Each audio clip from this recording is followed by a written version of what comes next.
The last few events have been yielding a fair amount of jades to the point that I've run into a new problem. I'm almost hitting 600 undying Starlights. It is a great problem to have since I can trade for some 5 Starlight cones. But which one?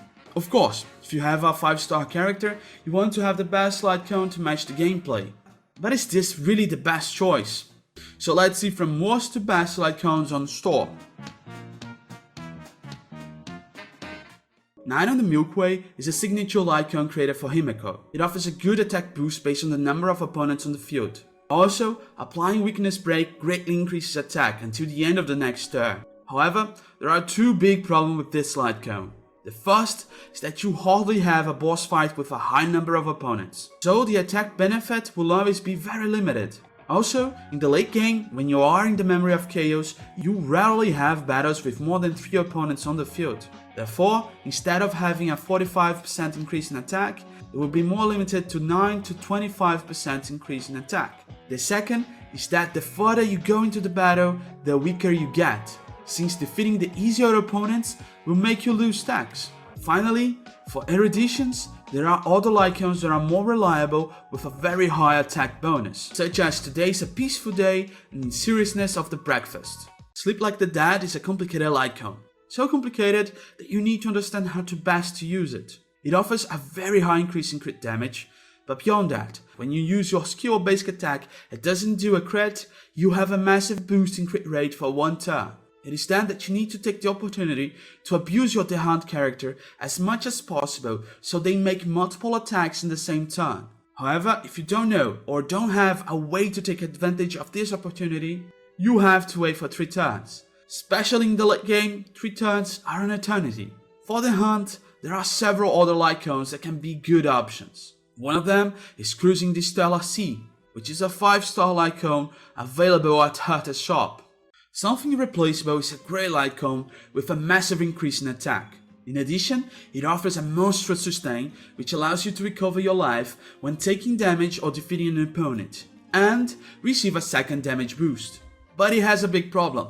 It has a great synergy with Clara, who wants to be attacked in order to carry out the counterattacks, but it does not fit well with any other character. You can recover your life after being attacked, but you need to be attacked or defeating someone to receive the cure, being either risky or, if you have a tank, unused. Also, your second attack buff is dependent on you attacking more than once per turn or attacking only after taking damage, which is not under control for destruction characters. If you're building a character that isn't Clara, don't invest in this light cone. You have other options that, if superimposed, will have similar performances. For example, Secret Vow, Nowhere to Run, and The Fall of an Aeon. But the battle isn't over is Bronya's signature light cone with several effects. It increases energy recovery, recovers 1 skill point after using the ult on an ally, and increases the next ally damage after using your skill. While it is perfect for Bronya, it's a light cone that is quite inconsistent in any other character, since most of them can control well who'll attack next, therefore they won't get much benefit from the damage buff. Another problem is that most Harmony characters so far use more basic attacks than skill, which will make the proc of this effect quite sparse. For alternatives, you have Carve the Moon with the Clouds, which will have an effect on the entire team, and Past and Future to increase the damage of the next character taking action. For Nihility characters, In the Name of the World has everything needed. A nice damage boost, effect hit rate boost, and more damage boost. At least, that's what it looks like when reading fast. The issue is that the increase in effect hit rate and the second damage boost is limited to your skill, and although it's used a lot by Nihility characters, it wouldn't influence any ults. The light cone is very good, but it doesn't have all the benefits you might expect. In this case, if you prefer alternatives, there are We Will Meet Again and Before the Tutorial Mission Starts. Time Waits for No One is a good light cone, even if it's not used by Bailu.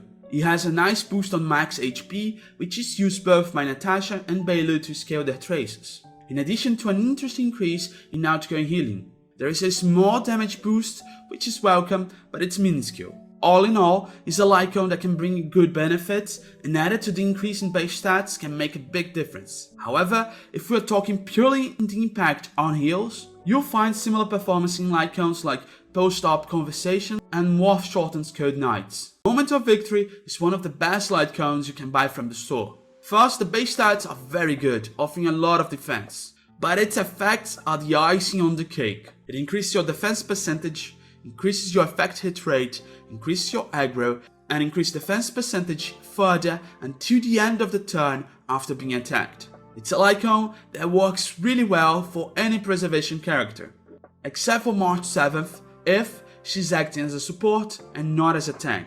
The only issue is that the late game hasn't needed such a massive tank. In most cases, any 4-star options have worked pretty well. That's it guys. In my opinion, the decision on which one is the best depends a lot on your team. So tell me, which one do you intend to get? And don't forget to like and subscribe. Thanks for watching and see you next time.